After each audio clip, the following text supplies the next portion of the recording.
Our only hope today lies in our ability to recapture the revolutionary spirit. 17 million more Americans could now face hunger. And go out into a sometimes hostile world, declaring eternal opposition to poverty, racism, and militarism. With this powerful commitment, we shall boldly challenge the status quo. Duties come before rights. Back in 1940, the author H.G. Wells wrote a letter to Mohandas Gandhi. Although he's best known for his works of fiction like War of the Worlds, he also wrote about pacifism. And in 1940, he was working on a book, The Rights of Man. He wanted to list all the rights that men have. And it turned out Gandhi wasn't interested in helping. After reading it over, he replied to Wells. He said, "You've begun at the wrong end. I suggest the right way. Begin with a charter of duties of man, and I promise the rights will follow as spring follows winter. I write from experience. As a young man, I began life by seeking to assert my rights, and I soon discovered I had none." If you've seen the movie Gandhi, you know this is how it starts. He gets thrown off a train for asserting his right as a person of color to sit in first class. And it doesn't go over very well. But over time, his vision changes. He learns that instead of rights, he has duties to his wife, to his family, to his friends, his companions, to society. I think what Gandhi was trying to say was that even if rights and duties both get to the same place, how we get there is important.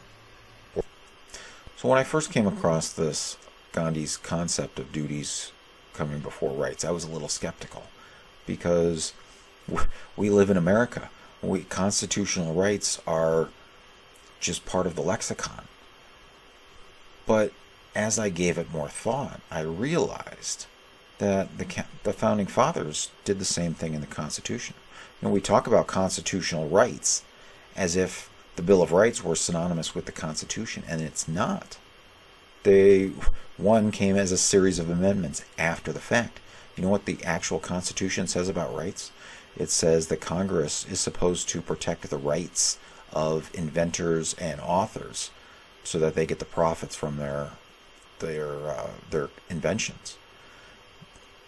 That's the only mention of rights that's listed in the Constitution.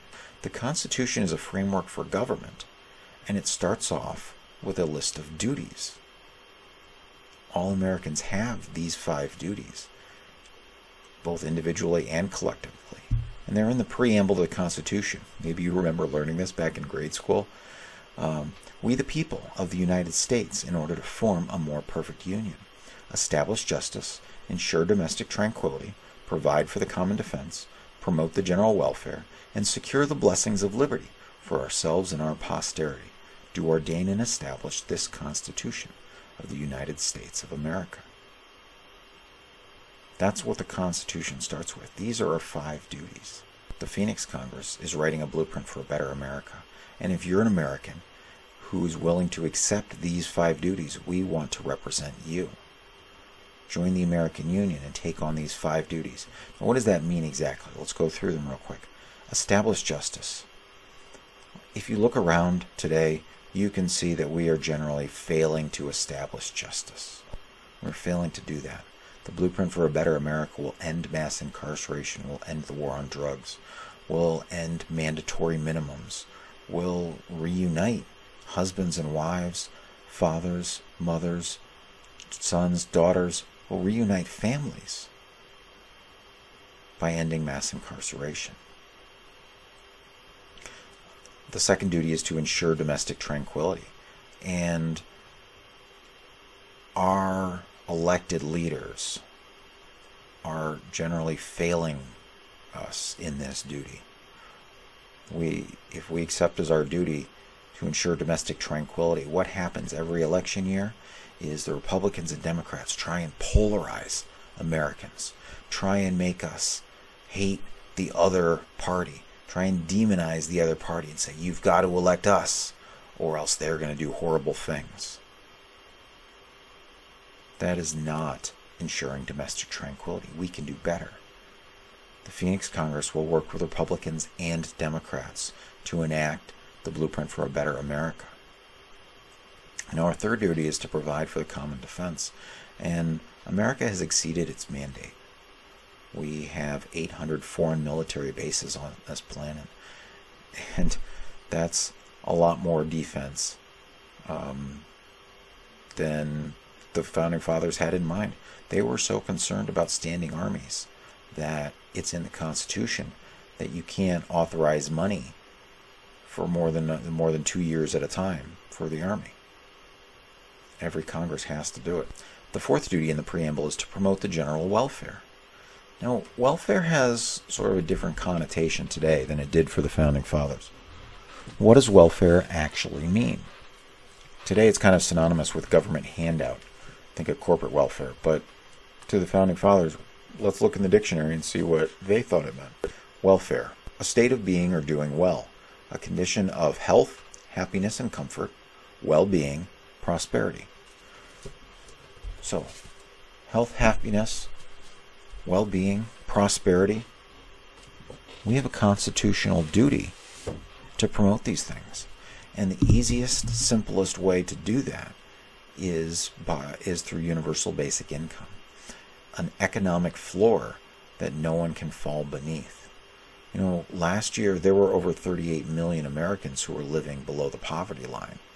And this year, tens of millions more have lost their jobs. We can promote the general welfare by enacting universal basic income. The blueprint for a better America will create 300 million American Union jobs. Everyone gets an American Union job. Everyone gets $300 a week unconditionally. Now, you have job duties. You're still an American. And this is a reminder of these 5 duties. But if you fail in these duties, you're still an American. You can't get fired from your American Union job. It's an unconditional $300 a week for adults, $100 a week for kids. The fifth duty under the preamble is to secure the blessings of liberty for ourselves and our posterity. Our kids are going to inherit this country and this planet from us. We have an obligation, a duty, to clean up our messes and not hand them down to our posterity.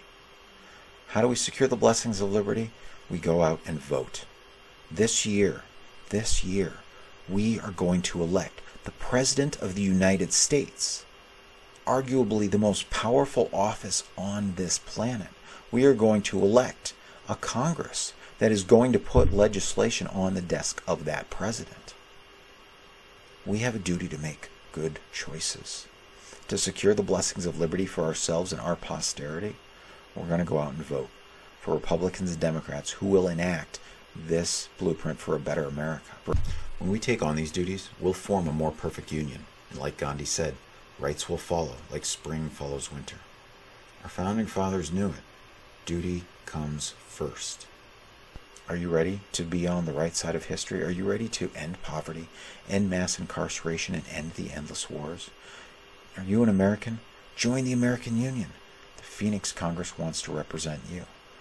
We can build a better America together, but it's got to start with ourselves. So members of the American Union take the 30-15-50 vow of self-improvement to give up alcohol for 30 days, to join a national fast for peace on the 15th of each month, and to walk 50 miles in our communities between now and Election Day. When we build ourselves up, we can build up our nation so that our children inherit the blessings of liberty. I hope you'll join the American Union. I hope you'll join the next Fast for Peace. Until next time, I'm the Gandhi guy. #Fast for Peace, and just keep walking.